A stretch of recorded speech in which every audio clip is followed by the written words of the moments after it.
Алдияр, аяла, ертең бізде қандай күн? Мемлекеттік рәміздер күні.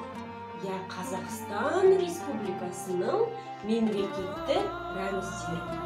Қазақстан Республикасының қандай мемлекеттік рәміздер бар, білесіңдер ме? Дұрыс, Алдияр. Туымыз бар, кәне. Мемлекеттік туымыз біздің мынандай, қандай түсі? Көгілдір, ортасында немене орналасқан?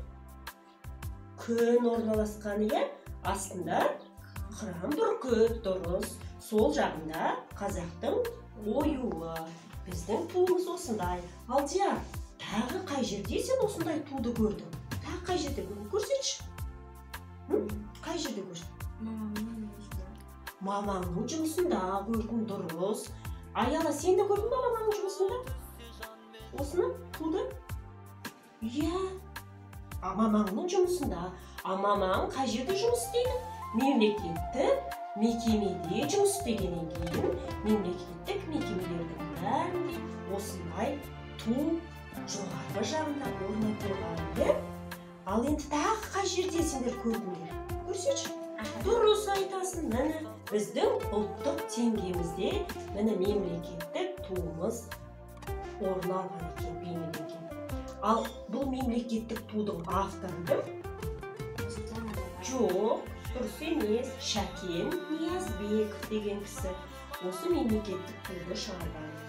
Тағы қандай біз мемлекеттік рәміздерді білеміз? Елтаңба, дұрыс. А мемлекеттік елтаңбамыз біздің міне осындай екен. Мемлекеттік елтаңбаның авторы Жандарбек Бәлібеков және Шота Уәлиханов. Мемлекеттік елтаңбаның қалай бейнеленген? Не бейнеленген? Көрсетші. Мынау не? Шаңырақ, мынау уықтар.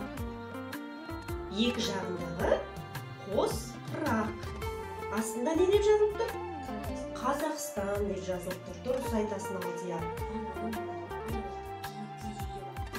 Киіз үйде бар, дұрыс айтасың. Ал енді осы мемлекеттік елтаңбамызды қай жерде көрдіңдер сендер? Көрсетіңдер шыққан? Көрдіңдер ме? Қай жерде көрдіңдер? Міне, теңгеде көрдім. 100 теңгенің міне бетінде бейнеленген екен біздің елтаңбамыз. Тағы міне балалар көрдіңдер ме? Міне мемлекеттік елтаңбамыз біздің мемлекеттік құжаттарымыз болады ғой. Сен тудың ғой, Аяла? Сен туғанда міне мынандай құжат беріледі. Сол құжатта мемлекеттік елтаңба бейнеленген. Сонынан алады, дұрыс айтасың. Ал енді келесі біздің мемлекеттік рәміздердің бірі ол мемлекеттік әнұран. Ол мемлекеттік әнұранның авторы кім, Алдияр? Дұрыс айтасың, Нұрсұлтан Назарбаев, Жұмекен Нәжімеденов. Ал сол әнұранның музыкасын жазған Шәмші, дұрыс, Шәмші Қалдаяқов композиторымыз екен. Оны қалай айтады, білесіңдер ме сендер? Алдияр? Қалай айтады? Көрсетші, мектепте айтасың ба? Қане, қалай тұру керек пе?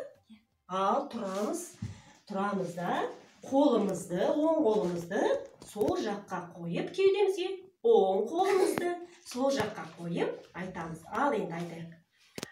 Алтын күн аспаны, алтын дән даласы, ерліктің дастаны еліме қарашы. Ежелден ердеген даңқымыз шықты ғой, намысын бермеген қазағым мықты ғой. Менің елім, гүлің болып егілемін, жырың болып